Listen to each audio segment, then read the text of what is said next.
Подводневна расправа собранието синоќа ја изгласа владата предложена од мандатарот Зоран Заев.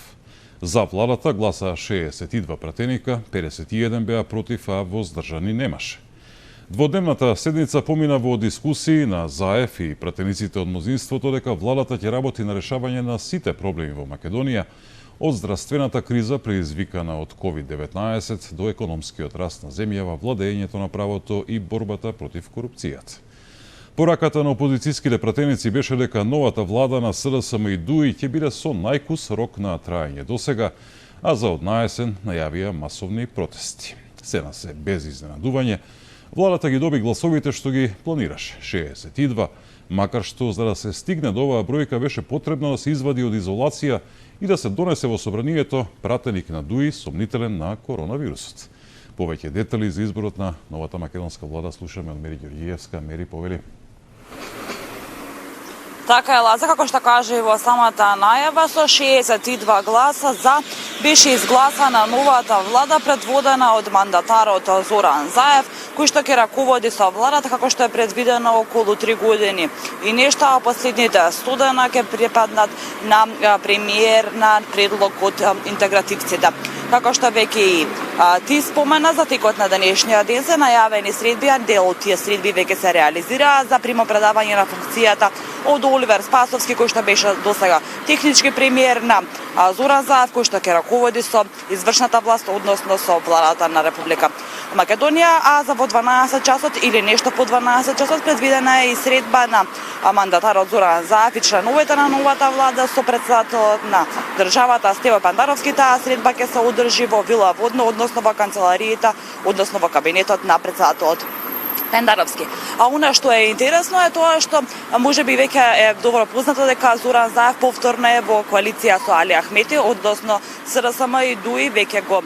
ги смирија страстите во оној политички брак кој што го има изминативе 3 години. Тие 3 години функционира и работа заеднички во извршната власт, а во периодот пост изборите, односно од кога завршија изборите, но и пред да завршат изборите во оној период кога беше изборната кампања, и Заев и Ахмети си упатија кон себе различни обвинувања, различни навреди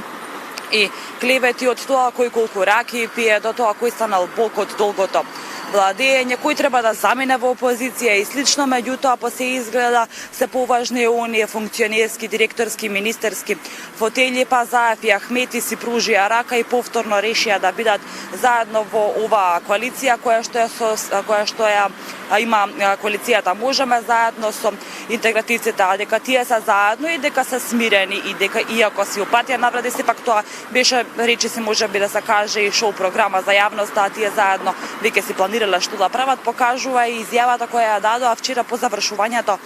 на седницата во собранието Артан Груби и Зоран Заев, каде што велат дека практично тие сега се едно исто, па овде предлагам да слушнеме таа изјава. Честитки првенствено до претседателот на владата на Република Северна Македонија за вечерашниот избор и до сите министри и до сите граѓани што добија нова, демократска, евроатлански ориентирана влада, која што тие ја избра на изборите на 15 јули годинава и ги потврдија сите наши храбри одлуки во претходниот мандат. Јас ќе зборувам накратко и на македонски и на албански, но би сакал да порачам нешто и до премиерот Заев, дека од вечерва ние сме веќе едно. И заедно ќе работиме и нема да ги разочараме нашите граѓани. Голема благодарност до граѓаните, до Господ, до семејството, до сите пратеници и до сите граѓани на нашата држава за мандатот и сакам повторно да повторам дека нема да ве разочараме. Во владата нема такви кадри. Од сите 6 министри, од ДУИ, од сите 11 од коалицијата Можеме, кои што се предводени се исклучително честни и одговорни. Јас дадов одговор на прашањето на крајот, кај нас главен одлучувач во државата е народот. Народот одлучи и ние седнавме. Прво седнав јас со сите, ама седнав најповеќе со ДУИ заради тоа што бројките се тие. Разговаравме за сите детали внатре, кои што сме ги имале како нивни забелешки кон нас и наши забелешки кон нив. Партнерите тоа го прават на почетокот и верувам дека изградивме голема доверба, зедовме обврска за корекции, таму кај што треба да се коригираме, заради тоа што сакаме да бидеме заедно успешни. И јас верувам дека сме едно и верувам дека вака, на такви моабети направени, со такви обврски преземени и справени пред 4 години пред нас, можеме многу по-честно и одговорно и работливо да му служиме на целиот наш народ и на државата, а преку тоа да бидеме паметни и ние да покажеме поголеми успеси. Така слушнавме дел од изјавите кои беа дадени вчера откако беше изгласана владата. Оваа влада веќе уште од самиот почеток е влада која што експертите познавачите, но и сите други велат дека е влада која што е многу тенка, влада со тенко мнозинство, односно со 62 пратеника. Тоа значи дека би мало потешкоти доколку некои од пратениците кога треба да се изгласува дури и оние најпрости закони со обично мнозинство треба да се изгласа во законодавниот дом. Практично тоа можеше да се потврди и при самиот избор на владата, односно при гласањето вчера, со оглед на тоа дека се потребни 61 глас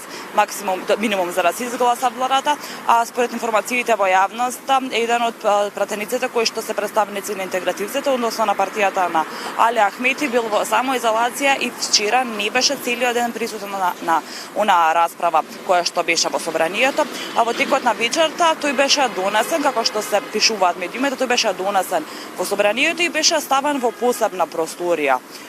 да го даде своето право на глас, а собраниските служби велат дека потоа таа просторија ќе биде дезинфицирана и исчистена и ќе биде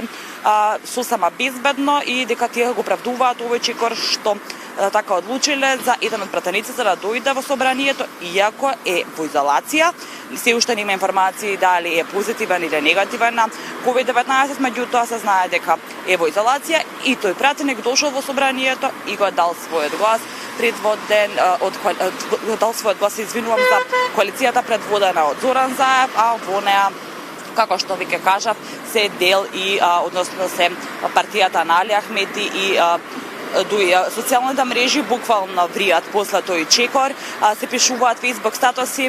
и на Твитер исто така има реакции за дали ќе имаш ист однос доколку некој од опозицијата или од некој од другите политички партии требаше да го направи тоа, дали ќе беше пуштен од самоизолација да дојде во собрание и да гласа, или пак дали можеби обичните граѓани кои се во самоизолација би можело да најдат сосема таква причина добра за да излезат од својот дом иако се во самоизолација и да излезат да се завршат некоја работа. Меѓутоа одговор на овие прашања се уште нема, има само реакции кај граѓаните кои што велат дека треба мерките да важат за сите, а не треба да има овластување за ниеден политичар, функционер, како и ниедна друга функција. Во текот на вчерашниот ден кога се бираше владата, кога се случуваше ова, кога беше изведен пратеник од самоизолација само за да гласа, можеше да се забележи дека текот на расправата во целиот ден, како во вчерашниот, така и во денот претходно, кога се расправаше за владата, беше доста интересен, но и доста тензична. Атмосферата беше цело време на рапна ескалација, она вербална ескалација, препукувања, обвинувања, клевети, навреди, тропања, смеења, викања, значи се беше тоа слика што може да се забележи во законодавниот дом, а исто така можеше да се забележи присуството на жени министерки кои што ќе бидат во нареднава влада, односно во оваа влада што од денес официјално почнува со работа. На министерски места има само 4 жени од влада со 19 министерства. Од дуи велат дека тие жените ги планирале за другите ешелони, затоа не предложиле министерски места предводени од жени. Така што, како што веќе кажав, од 19 министерства само 4 министерства ќе бидат предводени од жени, а оваа влада ќе има 19 министерства, нема да има 26 како што имаше, со оглед на фактот дека Зоран Заев ги укина оние министерства без ресор, ветување кое што го имаше дадено практично и минатиот изборен циклус, кога билеше дека ќе се намалат министерствата, па дури овој циклус тоа го исполни. Во однос на исполнувањето на Зоран Заев, од опозицијата реагира и во текот на вчерашниот ден, изминатиот цел период, дека Зоран Заев е човек кој што ветува, меѓутоа не исполнува, па и со самото тоа што како што велат од ВМРО ДПМН, тој нешто кажува, се знае уште од старт дека нема да биде исполнето. Била дека програмата што била вчера предложена на владата, над 50 на страници која броела, е речиси истата програма која што била предложена именатиот пат, а од нејза не било се исполнето, односно било речиси ништо исполнето. Како што веќе напоменав на почетокот на ова линковско јавување, денеска Зоран Заев имаше средба со Оливер Спасовски, кој што беше технички министер, му ја предаде функцијата, а во 12 часот или неколку минути по 12 часот е предвидена средба на Пендаровски со Зоран Заев и со министрите во новата влада. Лаза? Мери, ти благодарам, Мери Ѓорѓиевска, за дводневната собранијска седница која резултираше со избор на новата влада на СДСМ и ДУИ со 62 гласа за.